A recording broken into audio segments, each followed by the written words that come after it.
Morning students, this is Sangeeta. I am going to take economics video classes for CA Foundation. Today I will start the first one topic in CA Foundation, that is perfect competition. Perfect competition is the one of the type in competition market. Perfect competition means we will be having large number of buyers and sellers and they are producing homogeneous product, and we will be having large number of firms under this market, but price will be determined by market or industry interaction between the demand and supply. And for first we are going to the what about the characteristics of perfect competition. That is, first one is large number of buyers and sellers. Under perfect competition will be having large number of buyers and sellers. So each seller they are producing less output when compared to total production, and each buyer they are purchasing less quantity when compared to total quantity. So no one cannot influence either buyer or seller. Buyer is nothing but those who are purchasing the good, they are we can call as buyer. Those who are selling the good, they are we can call as sellers. Sellers is also called producers. So either single buyer or single seller, they cannot influence the price of the commodity. That is we can call as, under perfect competition will be having large number of buyers and sellers. Next, second one is homogeneous product. Homogeneous product is nothing but all products are identical.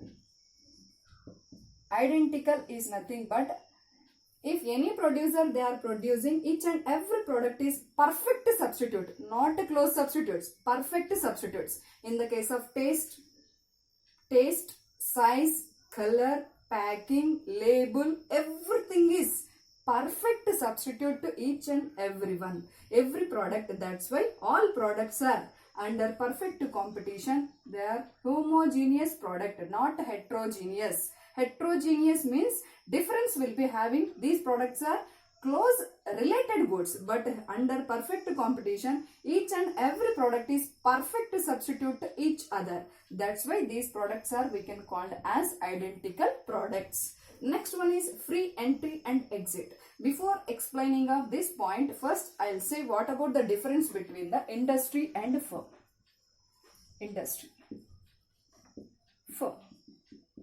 Firm is nothing but one factory. Industry is nothing but many firms include in one industry. Many firms. So compared to firm, industry is big because many firms include in one industry.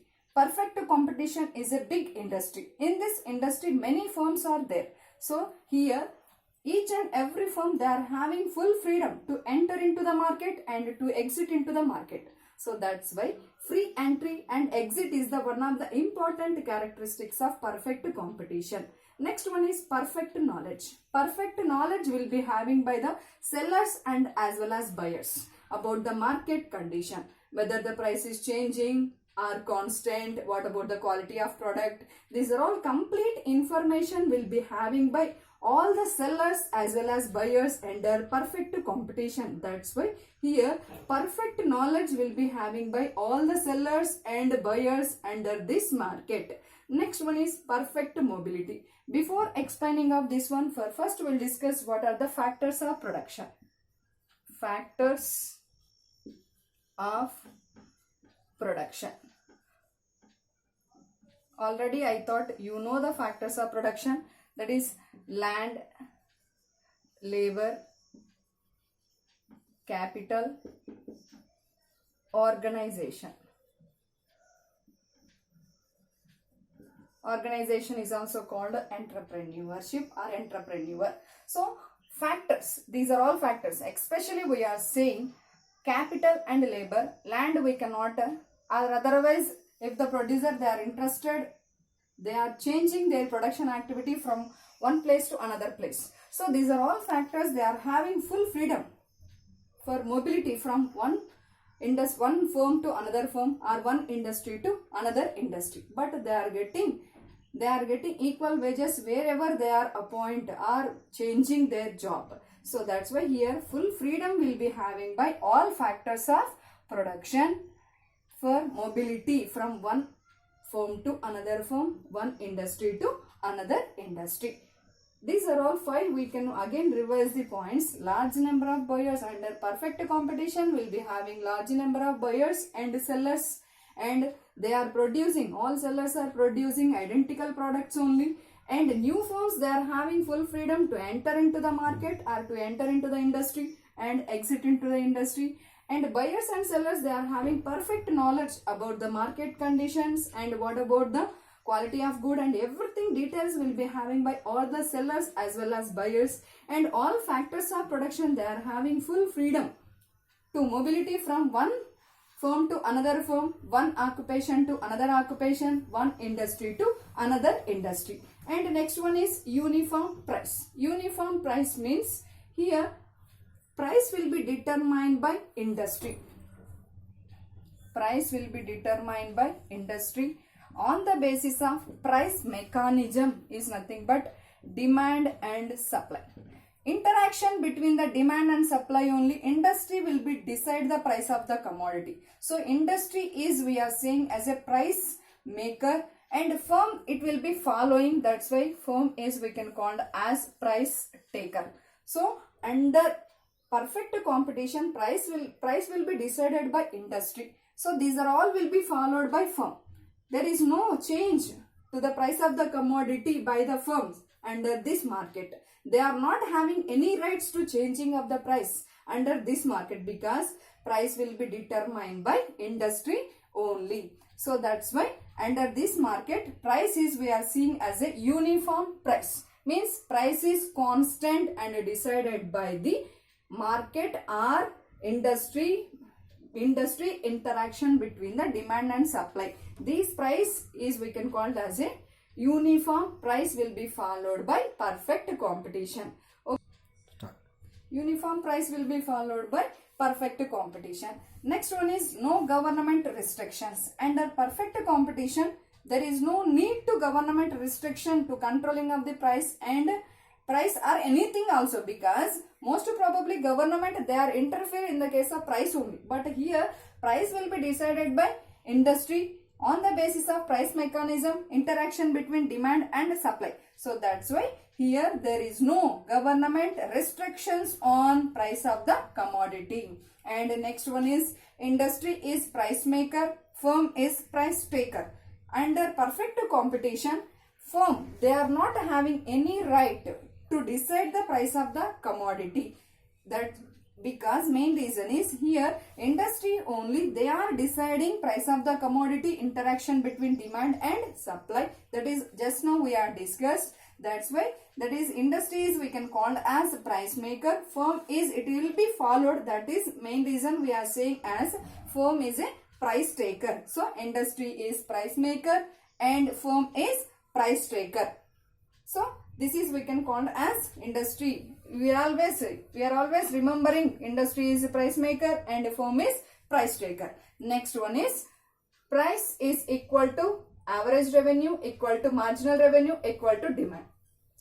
Under perfect competition, price will be decided by market based on the demand and supply. That is already we are discussed. Price is constant. Firm, they are not having any right to deciding of the price of the commodity.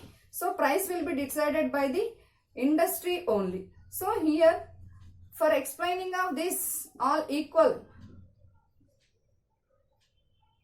purpose, here we are taking one diagram also. This diagram, OX axis represents quantity demanded, OY axis represents price of the commodity. This line, price line is parallel to OX axis. Main reason is constant price is the main reason for seeing of. Constant price is the main reason for seeing of parallel of the revenue curves as well as demand curve is also parallel to OX axis. That's why under perfect competition, price is equal to revenue, AR equal to MR equal to demand. But under industry, demand curve is slope negatively. But under firm, demand curve is parallel to OX axis or horizontal axis. Next one is short run and long run. Short run and long run. In short run, under perfect competition, firms, they are having will be having chance to getting off super profits or abnormal profits, or sometimes they are getting normal profits and will be having chance to getting of losses also. But in long run, all the firms are getting only normal profits, because main reason is in short run some firms will be getting any abnormal or supernormal profits. It will be attract the new firms and they are enter into the market and they are producing more quantity. Even supply is also increased. Then demand for product will be distributed among the new firms also. Then for profits also distribute among many firms. Then it will be converted to the normal profits. But in long run, existed firms, they cannot show any interest to exit of the firm. New firms, they cannot enter into these type of disturbances. We are not seen in long run. So all the firms, they are getting only normal profits in long run. But these type of disturbances we are seeing in short run only. So that's why in short run firms are getting supernormal profits, normal profits, losses also. But in long run all the firms are getting only normal profits. Okay, thank you. If you are like this video, please subscribe and like this video also.